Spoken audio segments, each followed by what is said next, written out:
This is the Guns Magazine podcast, episode number 53.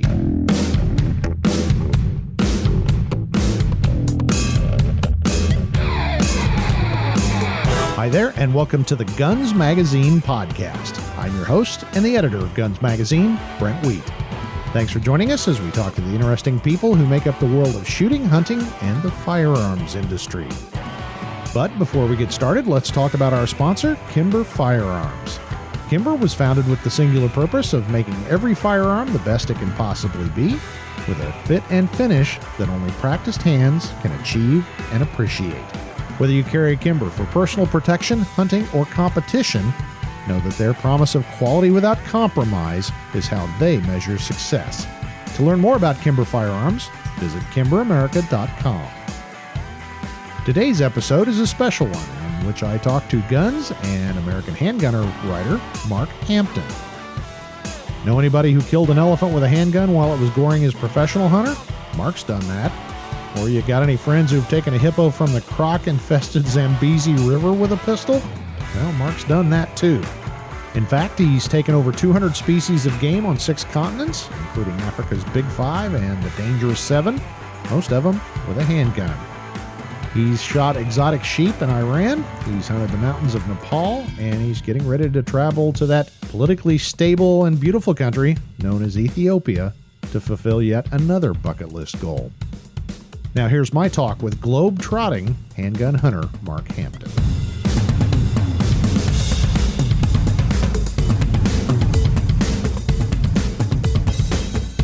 Well, Mark, good morning. Good morning, Brent. How are things in South Missouri? Well, it's a beautiful day here. The sun's shining, the birds are singing. We're going to get a 70-degree day. We've got about a week before deer season, so it's an exciting time, and it's a great day to be alive. Well, I appreciate you taking time talking to us here on the Guns Magazine podcast, because I know there's deer stands and scouting to get done, and I'm interfering with that. So not a problem. Appreciate you talking to us. So the reason we are talking to you is you're one of our featured writers in Guns Magazine, and you have a handgun hunting column in American Handgunner. And I got to say, you probably would disagree, but you are a big game hunting expert. Let me read the stats here. You've taken game on 6 continents, since you can't hunt anything in Antarctica. You've been on 30 safaris in 10 different countries and 200 species of animals with handguns. So that's quite a bit more than pretty much anybody I know. So let's do the quick Reader's Digest version. How did Mark Hampton end up racking up those kind of numbers? Where did it all start, and where are we at now? Well, Brent, it started out, I've been blessed to live grew up in a very rural area here in South Missouri. I was also very fortunate. My dad was a big hunter and a fisherman, and my family, I got 2 brothers, and all 3 of us were actively involved in competitive trap shooting back in the day. So I grew up in a family with firearms and hunting, and I started out squirrel hunting and rabbit hunting and quail hunting. And I wish more young people had the same opportunity as I did growing up. Amen. I'm almost 65 years old, and I still enjoy and cherish an early morning squirrel hunt. It's just a lot of fun, and it's a great way to spend quality time out in the woods. Yeah. So I started out with small game, and obviously as I grew up, we have good deer and turkey hunting here in Missouri, so I did a lot of that local hunting, and I wanted to expand my horizons and see different places and hunt different game, and that's where it started. So I'm a goal-oriented person, like a lot of other passionate wildlife conservationists. That's really what we are. We are wildlife conservationists, because nobody loves wildlife any more than hunters. Exactly. And we put our money where our mouth is. And as a wildlife conservationist, I wanted to see other places, experience other cultures, and just open a new chapter in a book quite regularly, just to see these different things. So that's how it got started, and it involves or evolves to a lot of different hunting, and I've just been very fortunate, Brent. Well, you've worn a lot of different hats. I'm reading here you've been Missouri State Water Patrol. You served in the General Assembly as a state rep, and you've been a teacher, coach, athletic director, and high school principal before you retired as superintendent of the school district. That's why I don't have any hair left, Brent. Whenever you're involved in the school system and you're a coach and you're a high school principal and you retire as a superintendent, you don't have much hair left. And then I was fortunate people elected me to serve in the General Assembly here in Missouri, in the great state of Missouri, and I was blessed to have that opportunity. And I did serve some time in law enforcement. Matter of fact, my major in college was criminal justice, and I served some time on the Missouri State Water Patrol, which is a state law enforcement agency. So I've been fortunate to have some different career paths, and they've all added to the overall experience in my life. And now I'm the executive director of the Grand Slam Club, which is a hunting organization. And so I've just been very, very blessed and very fortunate along the way, and I still want to maintain a productive life as I continue down the road. Yeah.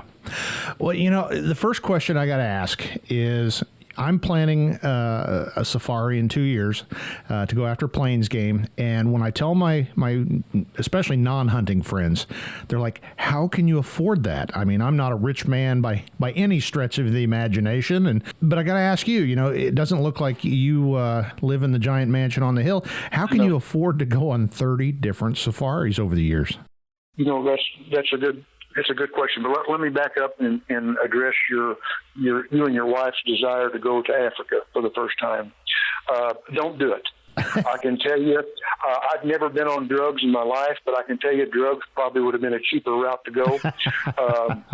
Back in 1983, my wife and I made the decision, we're going to go to Africa. We're going to do it one time. We're going to say we've done it. We're going to enjoy the experience, and it's going to be a wonderful, wonderful experience for a one-time deal. Yeah. Okay? And now that I've been there 30 times, like I said, drugs probably would have been cheaper, although I don't know. I'm not going to do drugs. But I'll tell you how we did it. And my wife and I both were educators, as you well know. Right now, hunting in South Africa, for example, there are a lot of options. You can do a 7-day plains game hunt for 5 or 6 animals, including your airfare, for less money than a trophy elk hunt. Yeah. A lot less money. And you're going to go over there, and they're going to have the daily laundry done for you. You're going to have expert guides and trackers. The food's going to be good. You're not going to lose any days hunting because of inclement weather. And you're going to have the most absolutely wonderful time, as well as your wife is going to have an absolute great experience. And before that hunt's over with, you and your wife are going to be talking about, man, we've got to come back, and we've got to hunt this, and we've got to hunt that, and we didn't get a gims buck, and we didn't get so it's going to be an absolute wonderful experience for you. And again, some of the hunts in Africa, maybe not for glamour game such as lion or elephant or things of this nature, but for plains game animals, you can do a hunt in South Africa for less money than, like I said, a trophy elk hunt, or even a trophy mule deer hunt. You can do it for less money. Well, I was just at the NRA Whittington Center, and they offer some hunting there, and somebody was saying that they knew they had a friend that was there at that moment, paid $15,000 to go after an elk, and somebody made that very statement that you could have a pretty decent safari for that kind of money. Well, Brent, for $15,000, including your airfare for you and your wife, you can have a really, really nice hunt in South Africa for at least 7 days and at least 7 or 8 animals. And, you're going to have, you and your wife both are going to have a great experience for actually less money than $15,000. Yeah. Yep. And that's what we're looking at. But, I am fearful of one thing, and it's just what you said, because everybody I've talked to said the exact same thing. You think it's going to be your only trip, maybe, and it's just the beginning. But you know what, Brent? It's a good beginning. Yeah. And it's just been, I've spent far too much money in Africa hunting, but I got to tell you, if I had it all to do over again, if I could rewind the clock and start from the beginning, I wouldn't change a thing. Yeah. It's been an absolute wonderful experience. I've seen sights with my wife. You know, you get to spend quality time with your wife. I've got to see cultures and people, and it's not, a lot of people get the misconception that it's just pulling the trigger. That's a byproduct, so to speak. Whenever you get to see these other cultures and experience how other people live and see where they live and see the sights and the sounds and the wildlife that we've been so fortunate that the great Creator has provided us, I can tell you that the pulling of the trigger is just the least part of it. It's just a byproduct, so to speak. So there's more to it than pulling the trigger, and just to see these other unique places in the world. One of the things you're going to come back home and see how fortunate we are here living in America. We got a lot of problems, I'll tell you that. And we've always had some issues here, but this is the greatest country in the world. But whenever you come back from some of those remote places, we get to realize just how fortunate we are living here in the greatest country in the world. And that's also something I hear from folks that have been any place. Do you hear people complaining about how terrible it is here? Well, try going somewhere else, and then you can make your decision. You know, when I see how some of these people in Africa live, I'm almost embarrassed of how much stuff we have.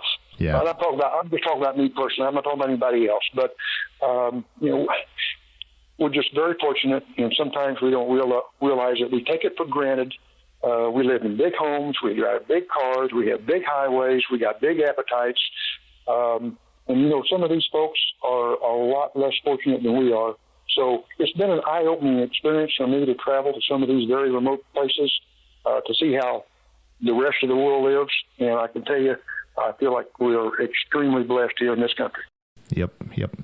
Well, you know, you've been doing this for a long time, so how have things changed over the decades you've been going? You know, the changes have been, that I see, the logistics of travel have changed.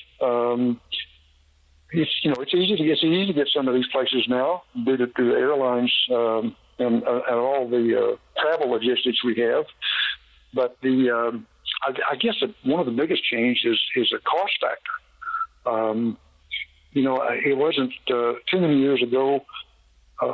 You could hunt some of this game for a lot less money, and I see the cost of the hunts that has dramatically increased in some instances more than others. Well, you know, you've hunted a lot in South Africa for sure, but you've been a lot of other places. What would you say is probably the most difficult or challenging place to either just get to and hunt, or the hunt itself? What's at the top of your list when somebody asks you that? You know, that's a great question. You know, South Africa, there's a lot of game ranches there. It's easy to get to. They take good care of you.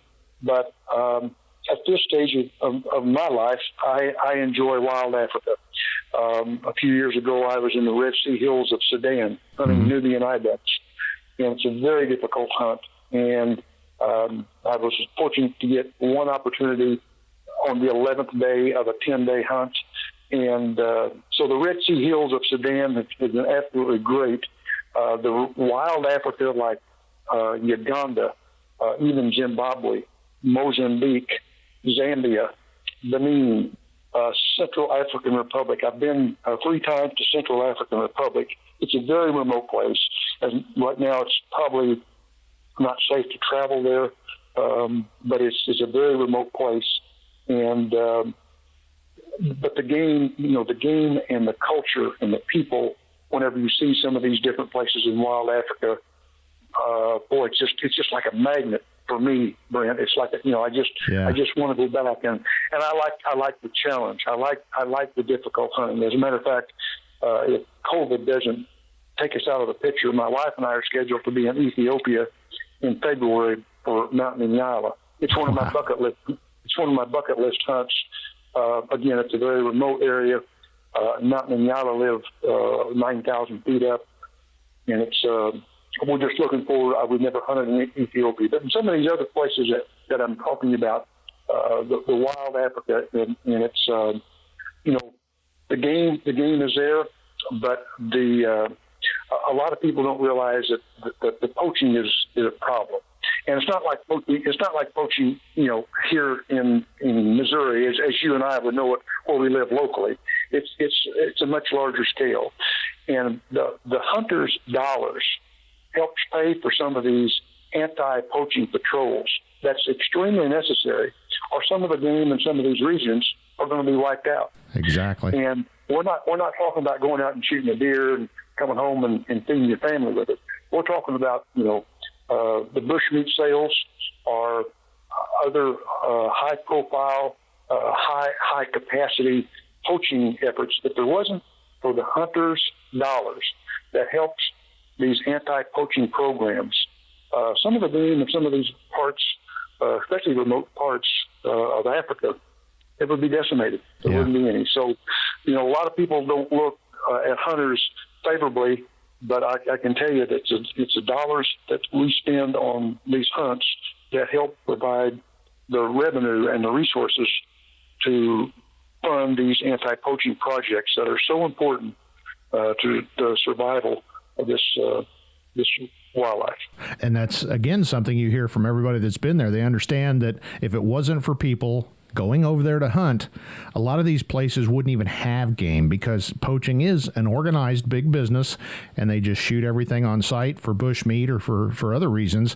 And if it wasn't for those dollars, like you said, like you spending your money going over there, and the money ends up at the game departments so that they can stop these guys. But I've got to say, Ethiopia, I know I can go to Botswana or whatever pretty relatively easily, but how in the world do you find an outfitter in Ethiopia, which doesn't have the reputation for being the most politically stable or safe place in the world?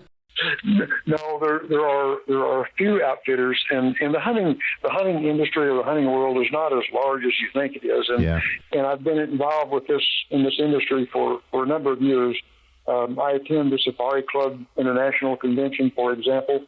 And you meet a lot of guys, and there's a strong networking of like-minded hunters like you and I. Mm-hmm. So you get to visit with your friends and your colleagues that have been there and done that, and by word of mouth, you know who the players are in these areas that have the concessions. So it's by networking and going to some of the hunting conventions, whether it's Dallas Safari Club, Safari Club International Convention. We have a Grand Slam Club Ovis Convention. There's other hunting conventions. So that's a good resource to go to and speak with a lot of different outfitters, whether you're looking at Ethiopia or any other place. And the networking of your friends, your like-minded friends who enjoy the same thing that you and I do, enjoy the same passions. And some of them have been there and done that. And that's the greatest resource by word of mouth. Makes sense. So let's get into some of these specific hunts. The one that intrigues me the most is your picture in American Handgunner in your bio, where you took a hippopotamus with a handgun. Now, that's got to be one of the most unusual things and methods of anybody I know, and I have a pretty extensive network. So how did you decide to go after a hippo with a freaking handgun? Well, as I mentioned, I'm a goal-oriented person, so I've always wanted to take the Big Five with a handgun, which I had fortunately done. And then they talk about the Danger 7, that includes the Big Five and the crocodile and the hippo. Mm-hmm. So as a goal-oriented person, I wanted to take both the croc and the hippo. The hippo probably is responsible for as many deaths in Africa as any other animal, because what happens is the hippo is out feeding of a night, early in the morning up on the land, and some poor innocent guy comes along to wash his hands or do the dishes or wash his shirt in the water and gets between the hippo and the safety of the water. And that's where most of the problem comes from. So I always wanted to hunt a hippo, and I wanted to hunt it in a very wild place. So in Mozambique, the Zambezi River runs through it. And the Zambezi River is it's really a neat place.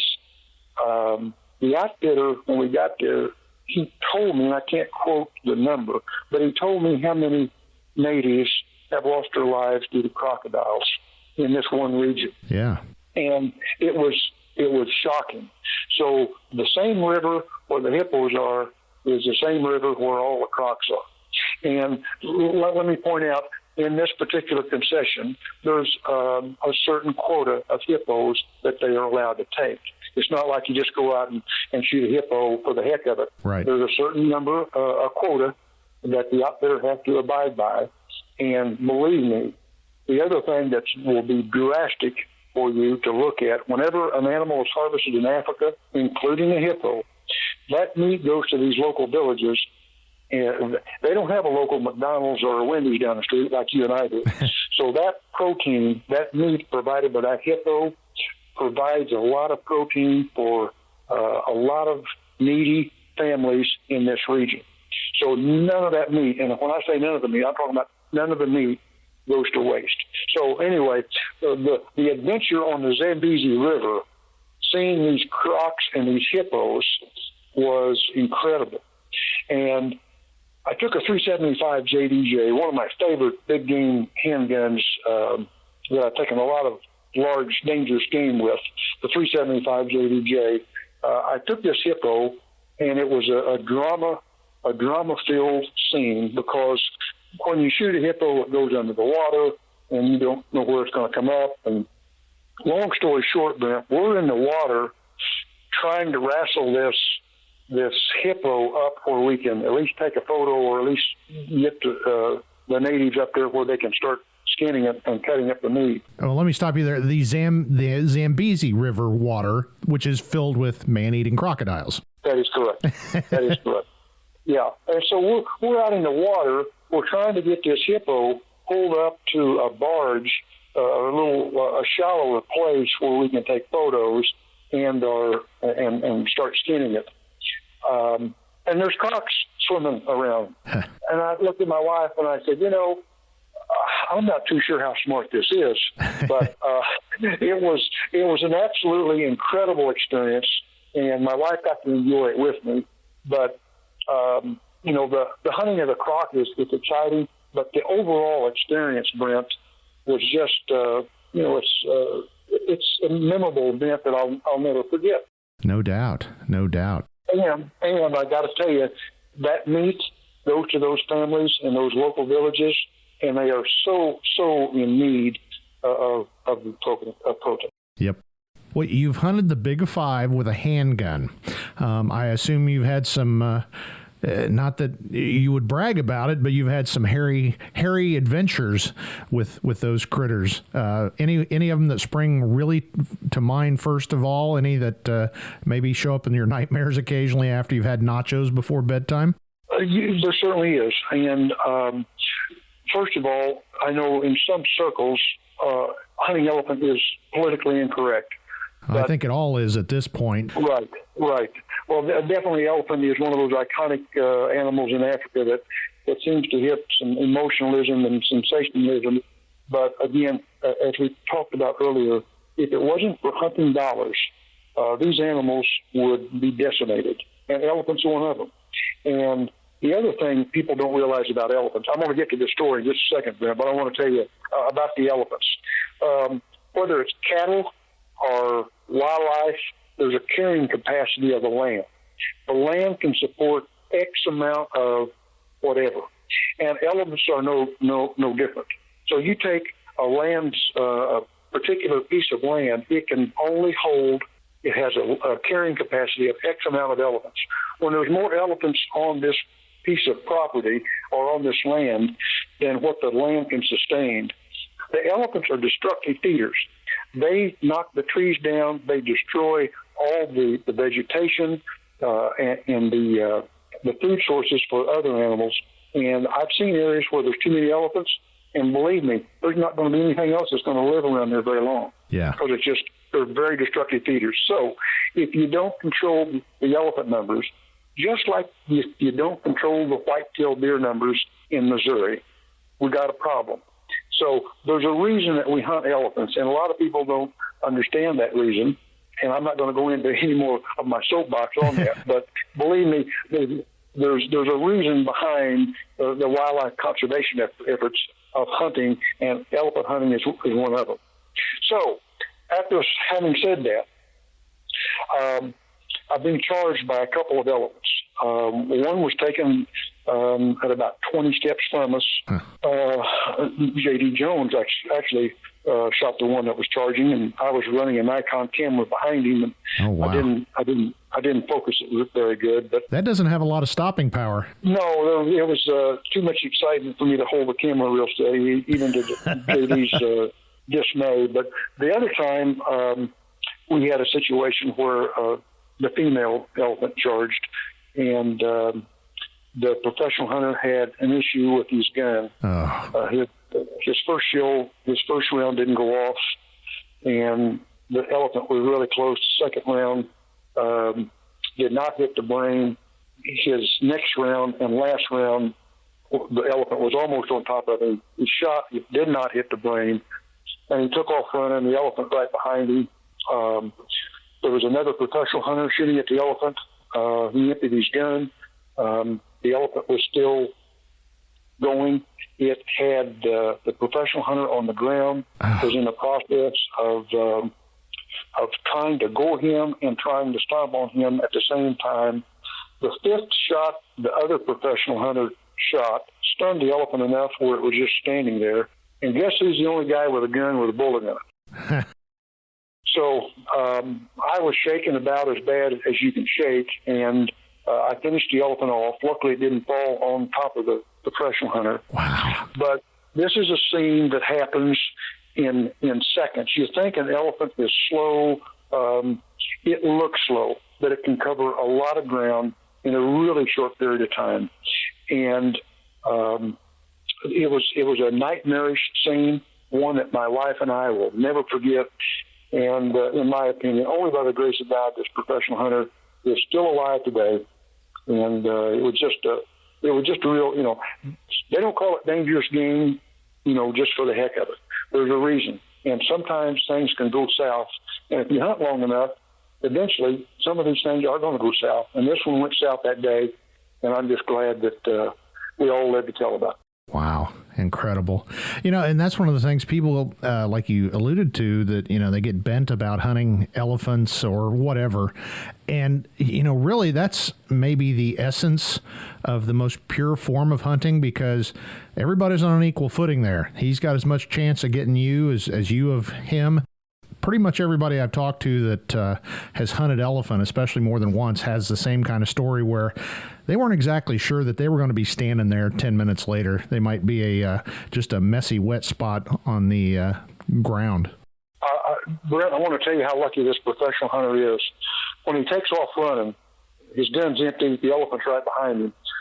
The female has a smaller set of tusks than a bull, but it still has a set of tusks. The tusk went underneath, now picture the guy running away. The tusk went underneath his gun belt, ripped off his gun belt, and went up his shirt. Luckily didn't protrude into his body, but raked up his backside and bruised his ribs on the backside. So that gives you an idea of how close this guy, when that tusk comes up and he's running away, when that tusk comes up underneath your gun belt and rips your shirt up the backside, that's about as close as it gets, my friend. The tusk, I've read, many different African stories from Capstick to Ruark and all that, and it's not uncommon the tusk goes all the way through you. You're just impaled like an insect on a pin. They have that much power behind them. That is correct, and this professional hunter was just extremely fortunate that it wasn't worse than what it was. But wow, it was a nightmarish scene. My wife and I will never forget it.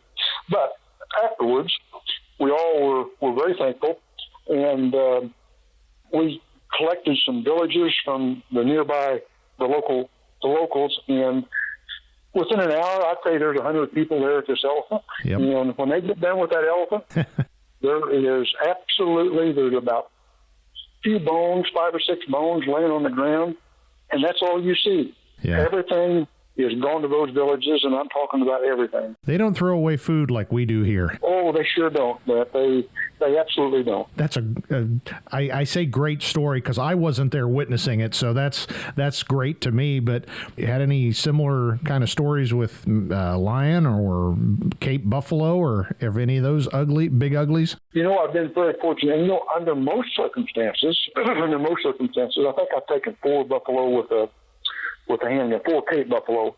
I've taken all the buffalo species in Africa with a handgun. And, of course, that and 50 cents, Brent, will get you a cup of coffee. But I've hunted buffalo. I've had the experience of hunting buffalo in different countries.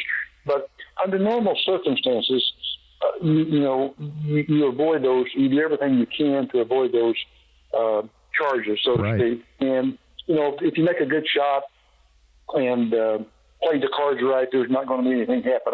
I took a lion at about 35 yards away. That's really, really close. But there was no issues with it, and the same goes with the other big game species. So under most circumstances, everything. If you play your cards right and you're careful, make a good shot, there's not going to be any issues, and that's what you're hoping for. I know the stories are great, and it gets a little sensationalism and emotions whenever you hear these charges, but if everything goes right, you don't have those type of issues. And that's really the goal. You want a nice, calm hunt. Yeah, that's exactly right. Well, I've got to say, I'm interested in the lion because I saw a YouTube video not too long ago. Somebody sent it to me, and you may have seen the same one. I'm sure there's several like this, but it was a wounded lion charge in the bush, and everybody's shooting at it. And this thing, they slow-moed it, and lions come in low with their tail straight. And at the last second, they'll, like basically a house cat, they leap up with those ginormous claws and the teeth and try to leap on this guy. And it had enough lead in it that it just missed the guy. He jinked and the lion just went past, and they keep shooting it. But it was truly, and I'm counting any Hollywood movie you could ever imagine or whatever, it was one of the most terrifying things I'd ever seen, especially when they slow-moed it. And you can see this thing, it's just coming with, I think Capstick said that, the linoleum knives, the 5 linoleum knives on each paw, and the teeth that could fit the mouth that could fit a good-sized watermelon with those fangs. It's like, you really wonder, could I stand there and keep shooting like those guys did? Well, that's exactly right. I've seen some of those charges, and I got to tell you, they're frightening to watch. Yeah. And the other frightening thing is, if you get somebody that's, of course, there's so much adrenaline flowing, and there's so much anxiety whenever you see this. If you're not careful, it's a great way for someone else to get shot by another hunter that's shooting at this animal. The other thing that I've seen that's extremely impressive, Brent, I'm looking at the leopard in my trophy room right now in my office. I've seen leopard. I haven't personally seen them. I've seen on video and stuff, a leopard charging. Uh-huh. Now, a lion's going to make a little noise, a growl or a grunt or something, and you're going to hear the lion coming. You're going to know he's coming. Yeah. But a leopard, unfortunately, you may not hear anything. It's just going to be, they are, that's where you get the expression quick as a cat. Mm-hmm. Well, a leopard is extremely, extremely quick, and you're probably not going to hear anything. It's just going to be a blur coming at you. And I've seen even videos that it's happened so fast, and if the guy doesn't react real good, that leopard's on top of him. Yep. And I just, these things that you were talking about, that's why they call them dangerous game. I mean, they're not calling them dangerous game for the heck of it. Things can happen. Even if you play your cards right and everything goes just according to script, things can still go south. So it always pays to be diligent in your pursuit. Well, the adrenaline factors you mentioned, I saw a great analogy recently where somebody said, walking up on a Cape buffalo or a lion or an elephant, It's the difference between a 3-foot putt is pretty easy. A 3-foot putt to win the Masters in front of all those people, a whole different set of circumstances. And that's kind of when your own life and that of your partners is on the line and you're sneaking up on an elephant or a buff, there's a little pressure there to perform. And sometimes we don't rise to the occasion. That's a great analogy. I'll have to remember that one. That is a great analogy. It certainly is a lot of difference. So we've talked Big Five, we've talked Africa. What are some of the really bizarro, I call them bizarro, but the game animals that nobody even, when you tell them, well, I shot a such and such, what is that? Is that a part for a 1972 Toyota, or what kind of animal is that? What are some of those things you've gone after? Well, that's a good point. You know, Africa, for a lot of people, that's the iconic place to go for big game, and obviously it is for a lot of us, me especially. But I can tell you, Brent, the real adventures are in the mountains. And I've also been fortunate to be in Asia. I think 24 or 25 hunts in Asia in 11 different countries, from Tajikistan, Pakistan, Kyrgyzstan, Kazakhstan, Iran, Russia, China, Mongolia, places like that. You've hunted Iran? Yes, sir. Yes, sir. Okay. And that was that's another experience. But there was a window of opportunity a few years ago, and I was lucky to get in that window when I could get a visa and went to Iran. But some of the mountain hunting species are really adventurous, and you know it's. Don't misinterpret what I'm going to say, but you got to be in shape. You got to be physically and mentally prepared to do some of these hunts. Yeah. I was fortunate to go to Nepal and hunted the Himalayan mountains for blue sheep and Himalayan tar.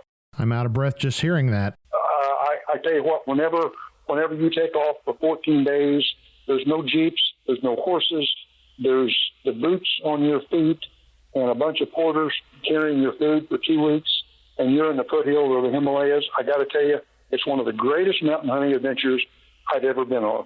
Wow. But the mountains in some of these Asian countries provide, in my opinion, some of the most adventurous hunts that I've had the pleasure to experience, Brent. Wow. It's just and whenever we talk about iconic game, from Tin Shan or Gali to mid-Caucasian Tur to Kamchatka Bighorn and on the Kamchatka Peninsula of Russia, Iran, as we mentioned, Azerbaijan. I didn't learn the definition of steep. I thought I knew what steep was, but I learned the definition of steep when I went to Azerbaijan and hunted the Caucasus Mountains for Dagestan Tur. I was crazy enough to take my wife on this trip. Don't ask me why. That we didn't, fortunately I didn't come home with a divorce on this deal, but it was the absolute bizarre place to take your wife. Wow. But I learned the definition of steep in Azerbaijan, hunting Dagestan Tur in the Caucasus Mountains. So some of these mountain hunting, I didn't want to get on my soapbox and tell you about these mountain hunts, but I got to tell you, for some of us that like adventure and like hunting the mountains, especially like the sheep and the wild goats of the world, like the ibex and the tur and the Himalayan tar, chamois, those type of species, they provide a level of adventure that that's just I cannot convey or articulate in words of how incredible they are. Very cool. Okay, I'm going to ask you a think question. And I know everybody's got a different criteria, but when you look back on all these game animals, these incredible, exquisite experiences you've had, is there one trophy, one animal, one trip that stands out above the rest? You know, I get asked that question quite a bit, and I really can't say there's one animal that stands out, because they are all special. Yeah. They're all magnificent. Each adventure is it's an entity of its own. It's a great question, and I hear that frequently. But honestly, I cannot pick out any particular one that stands out over the others, because they are all they're all magnificent creatures, and I've really enjoyed each and every experience, Brent. No doubt. Well, a hunter wants to hunt. That's correct. Whether, and I got to tell you, Brent, I'm going to get a real joy out of hunting white-tailed deer on my own farm starting November the 14th. Well, let me stop you there. That was going to be my follow-up question. You've hunted all these incredible things in all these incredible places, but yet you still like to hunt deer and turkey in Missouri. Oh my! I'm like a little kid at Christmas. I have sometimes a hard time sleeping at night thinking about. So I really enjoy. I think a hunter likes to hunt, like you said, whether it's an early morning squirrel hunt or for me, I want to get to hunt white-tailed deer on my farm here in a few days, and I've been watching them all year long. I planted food plots. I do the bush hogging. I got fertilizer and lime on the food plots. I trim the roads up. It's equity. You got sweat equity involved in here, and you get to watch these deer. But I think hunters enjoy wildlife. Yes. And as we mentioned earlier on, hunters are wildlife conservationists. A lot of people don't understand that. A lot of people do not catch that concept. Not at all. But nobody loves wildlife. Brent, nobody loves wildlife more than hunters. And we are the real wildlife conservationists of this nation, and we put our money where our mouth is. So regardless whether we're hunting white-tailed deer in Missouri or we're hunting Marco Polo sheep in Tajikistan, hunters like to hunt. And I'm just so thankful that I'm so thankful we live in this country where we can hunt a lot of different game. We're very fortunate. Excellent words and excellent thoughts. And, Mark, I got to say, I think you encapsulize what I would consider the way I want all hunters to be. And I know we're all different, but, a love for wildlife and an understanding of the big picture. And, non-hunters especially think the kill is the ultimate goal here. And I heard another analogy recently where it's kind of like hunting's like rock climbing. We do it for the challenge and the experience. If we just wanted to get to the top of a mountain, we take a helicopter. But we want to get to the top of the mountain because of all the hardship and even the danger of getting up there.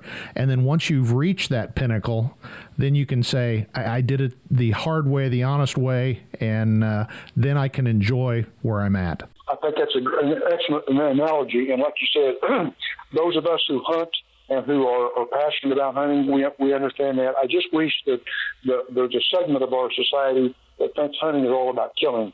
And it's a byproduct, as I mentioned earlier. But I don't know who said it, but somebody quoted, I don't hunt to kill, but I kill to hunt. Yeah. And, the other thing they don't understand is the amount of revenue that hunters generate for wildlife conservation. And Brent, here's the thing that people just will refuse to understand. If you said tomorrow there's not going to be any hunting, no hunting of anything, you know what?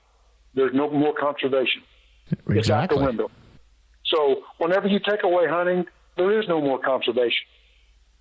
So it's something that I just wish that some others, we could convey that to the non-hunting community. Yeah.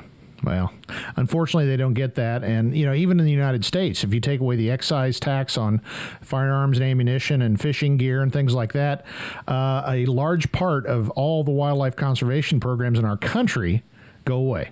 They're just done. That's correct. That is correct. That excise tax from the Pittman-Robertson Act, it generates a tremendous amount of revenue that we often take for granted. And some people just are unfamiliar with it. Exactly. Well, Mark, it's been wonderful talking to you. We could do this for a lot longer, and I know you've got a lifetime's worth of stories, but we will shut it off here. But I think we need to talk some more stories sometime here in the near future. Brent, I've enjoyed the conversation. I really do appreciate the opportunity, and I hope you have a great day.